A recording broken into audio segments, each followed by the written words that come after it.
Hello students, आप सभी का क्लास में स्वागत है। हम बात कर रहे हैं पाश्चात्य प्रतिनिधि राजनीतिक विचारक जॉन लोक के बारे में। इससे पूर्व की क्लास में हमने उनके द्वारा वर्णित सरकार के विभिन्न रूपों के बारे में देखा। उन्होंने सरकार के विभिन्न रूप बताए, साथ ही उन्होंने ये बात भी कही कि सरकार का रूप कौन सा है ये बात इम्पोर्टेंट नहीं है, बल्कि इम्पोर्टेंट बात यह है कि सरकार के सिद्धांत क्या है। अर्थात उनका ये कहना था कि सरकार का कोई भी रूप हो, परंतु सरकार के जो सिद्धांत लक्ष्य जो है वो लोक कल्याण होना चाहिए, समाज कल्याण उसका लक्ष्य होना चाहिए। अर्थात व्यक्ति के अधिकारों की रक्षा, व्यक्ति के जीवन की रक्षा जो है वो एक सरकार का मुख्य उद्देश्य होना चाहिए। और वही सरकार उचित होती है जिसे जन सहमति प्राप्त होती है, वो जो सरकार जो है वो सर्वश्रेष्ठ होती है। इस संदर्भ में सरकार के सर्वश्रेष्ठ रूपों के बारे में उनका ये मानना था कि संवैधानिक राजतंत्र जो है वो सरकार का सर्वोत्तम रूप है, क्योंकि उसमें एक व्यक्ति के पास सीमित शासन की सीमित शक्ति होती है। अर्थात एक व्यक्ति राजा होता है जिसके पास शासन की सीमित शक्ति होती है, और उसके वैधानिक और प्रशासनिक कार्य करने के लिए जनप्रतिनिधि होते हैं, और वो सब जो है उसके कार्य में मदद करते हैं। वैधानिक कार्य और प्रशासनिक कार्यों में उनके द्वारा जो है संपादित किए जाते हैं। आज हम बात करेंगे जॉन लोक के द्वारा प्राकृतिक अधिकार, प्राकृतिक कानून और व्यक्तिगत संपत्ति से संबंधित उनके विचार। इन अधिकारों को केवल उस सीमा तक ही विनियमित किया जा सकता है जिस सीमा तक व्यक्ति की रक्षा के लिए ऐसा करना आवश्यक हो। अर्थात लोक ने कहने का प्रयास किया कि इन प्राकृतिक अधिकारों को सरकारें तभी विनियमित कर सकती है या तभी जो है सीमित कर सकती है जबकि व्यक्ति के जीवन की रक्षा में खतरा उत्पन्न हो रहा हो या व्यक्ति के जीवन को खतरा उत्पन्न हो रहा हो, तभी जो है सरकारें इन प्राकृतिक अधिकारों को सीमित कर सकती है। जैसा कि आज की परिस्थितियों में भी हम देखते हैं कि आपातकाल में व्यक्ति के अधिकारों को जो है सीमित कर दिया जाता है, व्यक्ति के जो स्वतंत्रता के अधिकार है उसको सीमित कर दिया जाता है। उसी प्रकार की बात लोक ने कही थी कि ये जो प्राकृतिक अधिकार है वो सिर्फ आपातकाल में या व्यक्ति के जीवन को जब खतरा उत्पन्न हो रहा हो तभी सीमित किए जा सकते हैं। हेकर ने लोक के समर्थन में लिखा कि व्यक्ति के प्राकृतिक अधिकार के उसके व्यक्तित्व में अंतर्निहित है,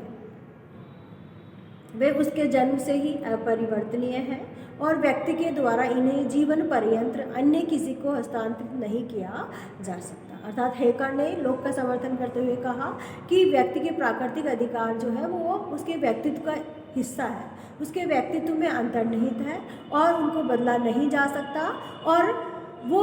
ये अधिकार जो है वो किसी को हस्तांतरित भी नहीं किए जा सकते, किसी को दे भी नहीं जा सकते, बल्कि ये अधिकार जो है वो जीवन पर्यंत व्यक्ति के साथ रहते हैं, व्यक्ति इनका उपभोग करता है।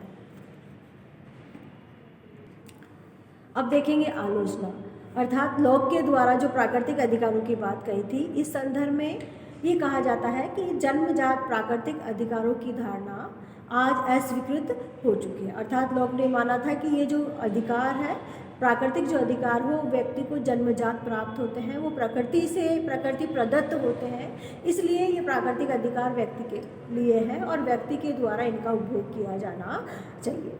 आज के संदर्भ में ये माना जाता है या तत्कालीन राजनीतिक विचारकों ने भी ये माना कि अधिकार जो है वो जन्मजात नहीं होते हैं, बल्कि व्यक्ति जो है जब जन्म लेता है तो उसके पास सिर्फ शक्तियाँ होती हैं और उन शक्तियों का अर्जन करना, उन शक्तियों का जो है संवर्धन करना प्रत्येक व्यक्ति चाहता है, और उन शक्तियों के संवर्धन के लिए राज्य जो है ऐसी व्यवस्थाएं उत्पन्न करता है, ऐसी परिस्थितियाँ उत्पन्न करता है जिन परिस्थितियों में रहकर व्यक्ति जो है उन शक्तियों का अधिक संवर्धन करता है, उन शक्तियों को अधिक बढ़ाता है। तो ये जो परिस्थितियाँ हैं ये अधिकार के नाम से जानी जाती है। तो आलोचकों का ये मानना है कि प्राकृतिक अधिकार जो है वो व्यक्ति के जन्मजात या प्रकृति प्रदत्त कोई अधिकार नहीं होते हैं, बल्कि व्यक्ति अपने स्वयं की क्षमताओं के साथ पैदा होता है, व्यक्ति अपनी स्वयं की शक्तियों के साथ पैदा होता है, और उन शक्तियों को बनाए रखना, उन क्षमताओं का संवर्धन करना जो है प्रत्येक व्यक्ति का जो है इच्छा रहती है या उद्देश्य होता है जीवन का, और इस उद्देश्य की पूर्ति के लिए राज्य और समाज के द्वारा ऐसी परिस्थितियाँ उत्पन्न कराई जाती है जिनको जो है अधिकार कहा जाता है। तो इस संदर्भ में आलोचकों ने कहने का प्रयास किया कि अधिकार जो है वो समाज और राज्य की देन होती है, वो व्यक्ति को प्रकृति प्रदत्त नहीं होते हैं। दूसरी बात आलोचकों ने कही कि लोक के निजी संपत्ति का जो अधिकार होता है, निजी संपत्ति के अधिकार से संबंधित उनकी जो विचारधाराएं थी वो भी अस्पष्ट थी, असंगत थी। अर्थात एक तरफ तो उन्होंने बहुत ही विस्तृत अर्थ में निजी संपत्ति की बात कही कि निजी संपत्ति का मतलब सिर्फ यही नहीं है कि व्यक्तिगत संपत्ति का अधिकार दे दिया जाए। निजी संपत्ति का अर्थ यह है कि व्यक्ति को स्वतंत्रता का अधिकार प्राप्त हो, व्यक्ति को जीवन का अधिकार प्राप्त होना चाहिए। तो उनकी जो विचारधारा थी निजी संपत्ति के बारे में बहुत अस्पष्ट थी। कहीं तो वो बहुत विस्तृत बात कर रहे थे और कहीं पे वो बहुत संकुचित बात करते हुए ये कहते हैं कि निजी संपत्ति का अर्थ यह है कि व्यक्ति अपनी क्षमता के अनुसार अपना श्रम लगा के सृष्टि के साथ जितना श्रम करता है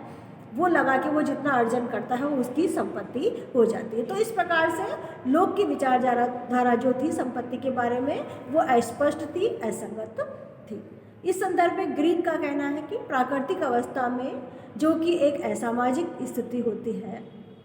अधिकारों की कल्पना स्वयं में ही एक विरोधाभास है। अर्थात आलोचकों के हिसाब से या आलोचकों के मतानुसार ग्रीन ने भी इस बात का समर्थन किया है कि प्राकृतिक अवस्था में जो है कोई व्यवस्था नहीं थी, कोई समाज नहीं था, असामाजिक स्थिति थी, अव्यवस्था थी और ऐसी स्थिति में अधिकारों की कल्पना करना जो है वो एक ही बहुत ही विरोधाभासपूर्ण स्थिति हो जाती है कि यदि प्राकृतिक अवस्था में व्यक्तियों को अधिकार प्राप्त थे तो फिर समाज और राज्य नामक संस्था की आवश्यकता ही क्यों पड़ी। जब प्राकृतिक अवस्था में प्रत्येक व्यक्ति को अधिकार प्राप्त थे, सभी व्यक्ति उन अधिकारों का सम्मान करते थे, तो ऐसी स्थिति में ना तो किसी राज्य की आवश्यकता थी और ना ही किसी समाज की आवश्यकता थी। तो इस प्रकार आलोचकों ने कहने का प्रयास किया कि लॉक की ये विचारधारा कि प्राकृतिक अधिकार जो है वो जन्मजात होते हैं या व्यक्ति को प्रकृति प्रदत्त होते हैं, ऐसा कुछ भी नहीं है। आलोचकों ने माना कि अधिकार जो है वो समाज और राज्य की देन होती है और प्राकृतिक अवस्था में कोई अधिकार व्यक्ति को प्राप्त नहीं थे। निष्कर्ष तौर पे कह सकते हैं कि इस प्रकार की आलोचना के बावजूद यह मानना ही होगा कि प्राकृतिक कानून और विशेषतः प्राकृतिक अधिकार की धारणा राजनीतिक दर्शन को लॉक की सबसे विशिष्ट देन है। वर्तमान समय की मौलिक अधिकार की धारणा अप्रत्यक्ष रूप से प्राकृतिक अधिकार के इस सिद्धांत पर ही आधारित है। अर्थात हम ये कह सकते हैं कि चाहे कितनी भी आलोचनाएं आलोचकों के द्वारा की गई, लेकिन इन आलोचनाओं के बावजूद हम ये मान सकते हैं या ये हमारे द्वारा ये माना जाना चाहिए कि प्राकृतिक कानून और प्राकृतिक अधिकारों की जो बात थी, जो प्राकृतिक अधिकार और प्राकृतिक कानून की जो धारणा थी वो राजनीतिक दर्शन में लोक के द्वारा ही दी गई थी और लोक के द्वारा ये दी गई एक विशिष्ट देन है। और आज के संदर्भ में भी देखा जाए तो वर्तमान में जो मौलिक अधिकारों को मान्यता प्रदान की जाती है सभी संविधानों के द्वारा, ये जो मान्यता है ये अप्रत्यक्ष रूप से प्राकृतिक अधिकार के सिद्धांत पर ही आधारित मानी जा सकती है। तो इस प्रकार से आज का आपका टॉपिक कंप्लीट हुआ। मैं आपको एक बार सारी स्लाइड दिखा देती हूँ।